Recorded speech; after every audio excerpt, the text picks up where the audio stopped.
of cinema in New Zealand, he would often mention a fellow called Colin Mackenzie, who none of us knew anything about. Stan Wilson came from a rich family of shopkeepers. He was a stage clown who dreamed of fame in silent pictures. In 1921, he approached Colin and asked him to film one of his vaudeville routines, and he was willing to pay for it.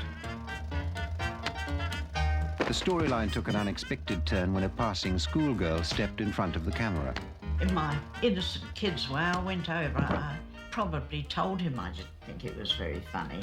And he didn't like that one little bit, and suddenly he lashed out, smacked me right across the face. I gave him a darn good kick on the shins, I remember that. Then I burst into tears and cried all the way home. Nobody said anything at the time, but when they showed it to an audience next day, the audience only laughed when he hit the child. And Stan insisted they keep this violence against the innocent in everything they did forever and a day. Well, Stan the Man was a pathetically unfunny screen comedian, but he has a sort of a niche, a footnote in film history for one thing, which he did in collaboration with Colin Mackenzie, which was kind of a candid camera approach to silent comedy. He would pull these pranks, which were usually not very funny, but they were completely spontaneous. And he would surprise innocent people, usually to their dismay, and Colin would be filming it with another of his inventions, a suitcase camera, so that it was actually unrehearsed and spontaneous. And of course, it didn't take Colin very much time away from Salome to do these because they would all be done in one take. They would go around the country and make a different film in different towns. You know, they'd go to Taihape and make Stan the Man in Taihape or Stan the Man in Palmy North, and show it a week later after Colin had done all the editing and so on in the town hall, and collect bags of cash. Regular. His finances exhausted, Colin reluctantly resumed his partnership with Stan the Man.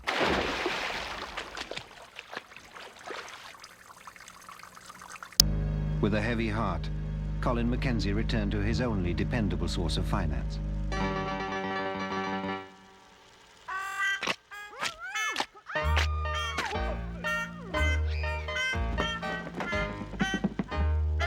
Stan the Man finally pushed his luck too far one day in Buller. The day's shooting started normally enough for Stan and Colin.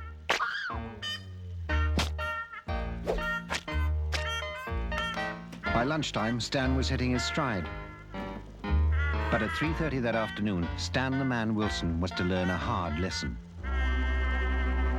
Stan spots a fresh victim, a dignified-looking gentleman standing alone with his wife. Unfortunately, he fails to recognize Gordon Coates, the Prime Minister of New Zealand.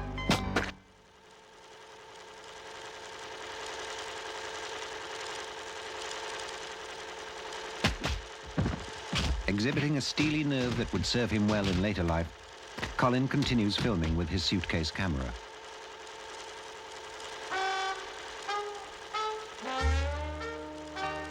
Stan was in the wrong place at the wrong time, with the wrong sense of humor.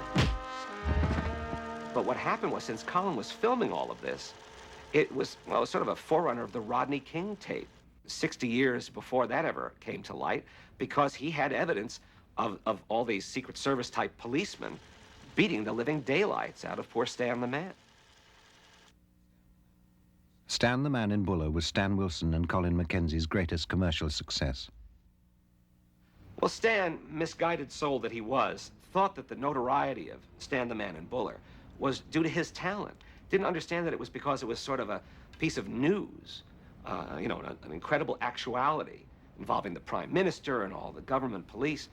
So he got it into his head that this would be his ticket to Hollywood, because the film, in fact, was shown in America and got him a small, brief bit of notoriety. So he came to Hollywood thinking that he'd be greeted with open arms and would be perhaps the next Charlie Chaplin. What he was the next unknown, standing on line to get a job. Despite the end of their lucrative association, Colin was secretly pleased to see the back of Stan Wilson.